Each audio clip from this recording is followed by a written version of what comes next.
Hi friends, నమస్తే. Welcome to my channel. ఇవాళ మనం ఈ వీడియోలో బీట్రూట్ రసం చూసేద్దాం.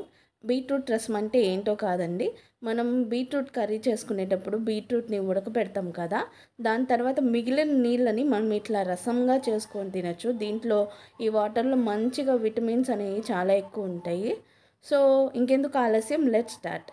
మనం కడాయి తీసుకొని స్టవ్ మీద పెట్టుకొని మంచిగా హీట్ చేసుకున్న తర్వాత ఒక 3 టేబుల్ స్పూన్ల వరకు మనం కందిపప్పుని, అలాగే 1 టేబుల్ స్పూన్ మినపప్పు, దీంతోపాటు 1 టేబుల్ స్పూన్ జీలకర్ర, ధనియాలు కలిపి తీసుకోవాలి. ఇలా వేసుకొని బాగా ఫ్రై చేసుకోవాలి ఒక 5 నిమిషాలు. దాని తర్వాత ఒక టేబుల్ స్పూన్ అంత మిరియాలు, అలాగే 4 ఎండుమిరపకాయలు వేసుకొని బాగా ఫ్రై చేసుకోవాలి. ఎండుమిరపకాయలు అనేవి బాగా వేగిన తర్వాత మనం వీటిని ఒక పక్కన పెట్టేసుకోవాలి. ఇలా మనం బీట్రూట్ ఉడకబెట్టిన నీళ్ళు ఉంటాయి కదా, వీటిని తీసుకొని ఒక చిన్న సైజ్ అంతా చింతపండు నానబెట్టుకొని ఉంచుకోవాలి. సో దాని రసం అనేది దీంట్లోకి తీసుకున్నాను. ఇలా తీసుకొని బాగా పిండేసుకొని మనం స్టవ్ ఆన్ చేసి స్టవ్ మీద పెట్టేసుకొని ఒక 1/2 టేబుల్ స్పూన్ పసుపు, 1 టేబుల్ స్పూన్ వరకు సాల్ట్ వేసుకొని బాగా కలుపుకోవాలి. మనకి సాల్ట్ అనేది తర్వాత అడ్జస్ట్ చేసుకొని మనకు తగ్గట్టుగా మనం వేసుకోవాలి.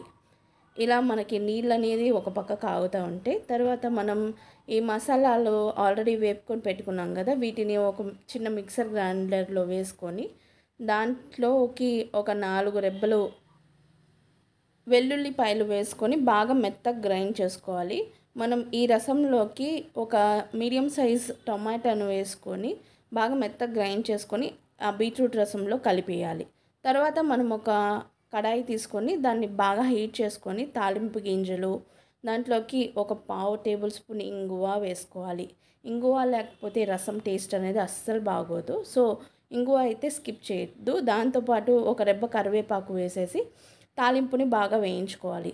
తర్వాత దీంట్లోకి ఒక 3 టేబుల్ స్పూన్ల వరకు రసం పొడిని వేసుకొని మనం ఒక 10 సెకండ్స్ అట్లా ఇట్లా నూనెలో వేయించుకొని మనం దీన్ని తీసుకెళ్ళి మనం ఆల్రెడీ ప్రిపేర్ చేసుకున్న బీట్రూట్ రసంలోకి కలిపేయాలి. అంతే అండి, చాలా అంటే చాలా టేస్టీగా ఉండి బీట్రూట్ రసం అయితే రెడీ అయిపోయింది.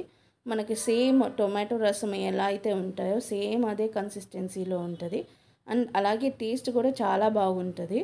అండ్ ఈ రసంలో మనకి విటమిన్స్ అనేవి చాలా పుష్కలంగా ఉంటాయి.